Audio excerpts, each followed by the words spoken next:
Today's lab is called the Voodoo that do so well. Newton's second law states that the acceleration of an object depends on the net force acting on it along with its mass. This can be shown in Formula 1 that says that the force equals the mass times acceleration.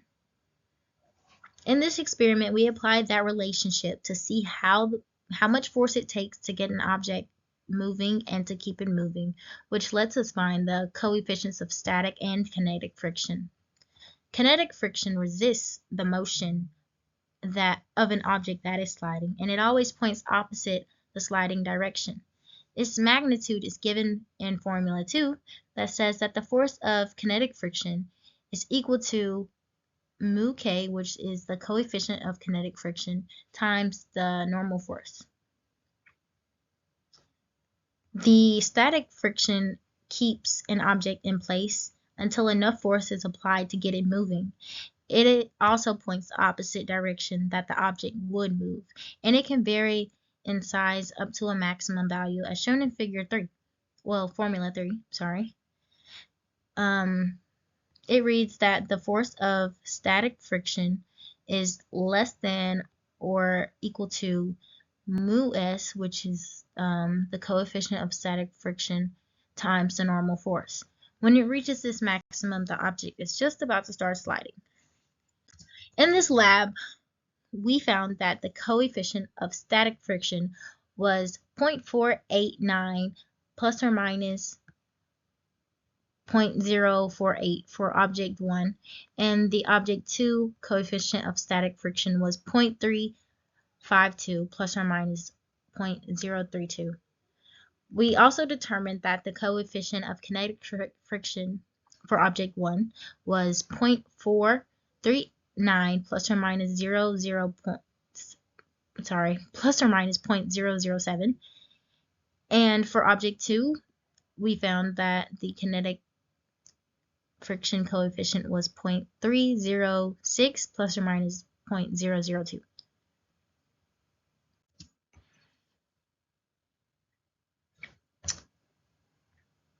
The first thing we did was determine the coefficient of static friction, and this was done by choosing 2 objects and 1 incline. In this case, we chose this boat and that block and this incline.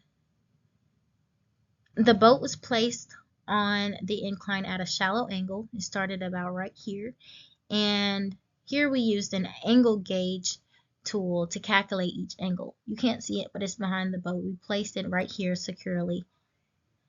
A student slowly increased the incline until the object began to slide down.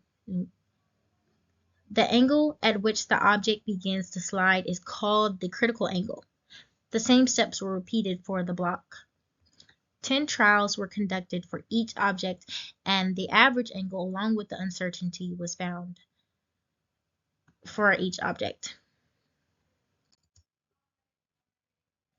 We were able to find the critical angle of the boat sliding to be 26.06 plus or minus 2.1, and the critical angle of the block sliding was 19.40 plus or minus 1.65.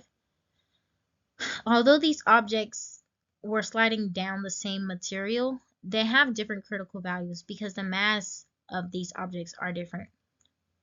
The coefficient of static friction was determined to be 0.489 plus or minus 0.048 for the boat and 0.352 plus or minus 0.032 for the block. The sources of uncertainty for this measurement came from the rate of the incline increase, the measurement techniques, and the fact that our angle gauge device only measured in numbers that ended in a 0 or a 5. To minimize this uncertainty, we tried to keep the increase of the incline at a slow, steady pace, and we made sure that the knob on the side of the tool was loose enough so that the object wouldn't stutter. We also repeated the trial multiple times for each object. Like I said, we did 10 trials per object, which just gave a better understanding of average value.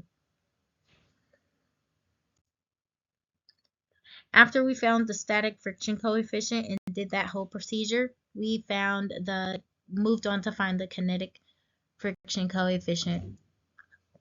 The tripod and iPhone was set up to take a slow motion video on one student's phone. We made sure that the camera could record the full sliding event.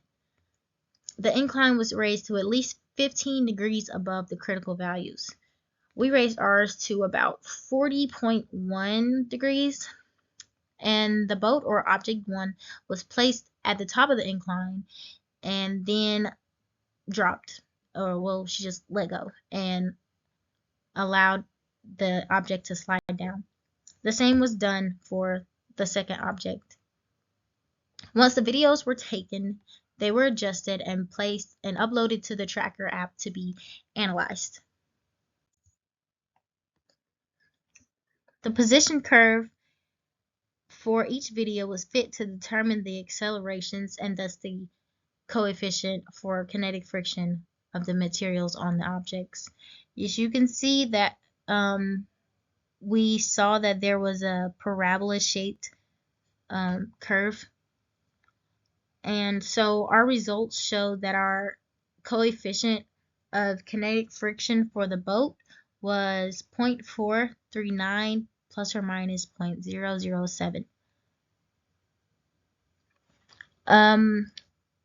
We used this formula that we found in a previous section right here to determine the value.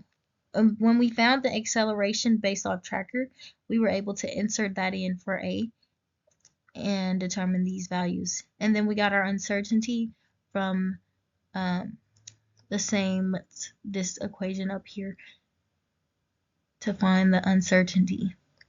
The same procedure was done for the second object, and we found that the kinetic friction coefficient for the block was 0.306 plus or minus 0.002. The main source of uncertainty here came again from the measuring device. Also, there may have been some uncertainty in how the objects were clicked on the same spot or in the tracker app to find the acceleration.